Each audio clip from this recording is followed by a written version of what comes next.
সালামু আলাইকুম। প্রিয় এইচএসসি 2027 ভাইয়া এবং আপুরা সবাই কেমন আছেন? আজকে আমরা নেকলেস গল্পের গুরুত্বপূর্ণ কিছু জ্ঞানমূলক প্রশ্ন নিয়ে আলোচনা করব। প্রথমে যে প্রশ্নটি রয়েছে ওটি হচ্ছে, গি দ্য মুফাসার পুরো নাম কি? হেনরি র্যান্ডি অ্যালবার্ট গি দ্য মুফাসান। এটা হচ্ছে গি দ্য মুফাসা এর পুরো নাম। তারপর 2 নম্বর যে প্রশ্নটি রয়েছে ওটি হচ্ছে, গি দ্য মুফাসার পিতার নাম কি? গি দ্য মুফাসার পিতার নাম হচ্ছে গুস্তাভ দা মুফাসা। 3 নাম্বার রয়েছে, মুফাসার মায়ের নাম কি ছিল?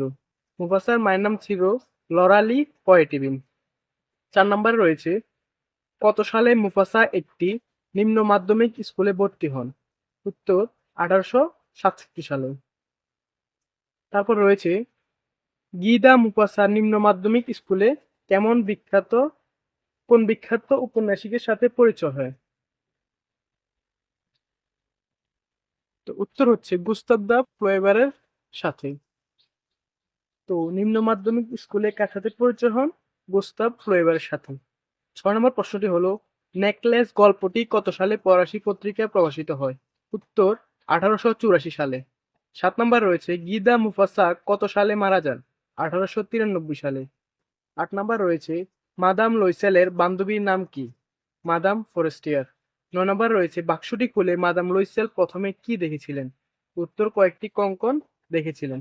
10 নম্বর রয়েছে, জনশিক্ষামন্ত্রী কার দিকে নজর দিচ্ছিলেন? Madame Loisel.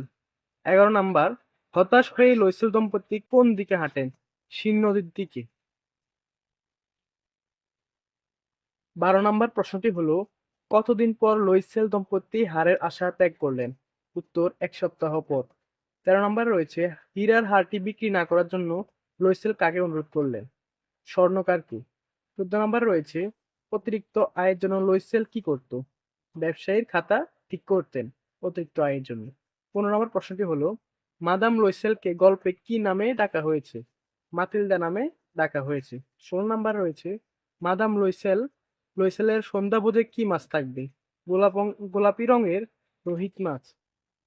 17 নাম্বার রয়েছে, কার গৃহে লয়সেল দম্পতি নিমন্ত্রণ পান? উত্তর জনশিক্ষামন্ত্রীর গৃহে।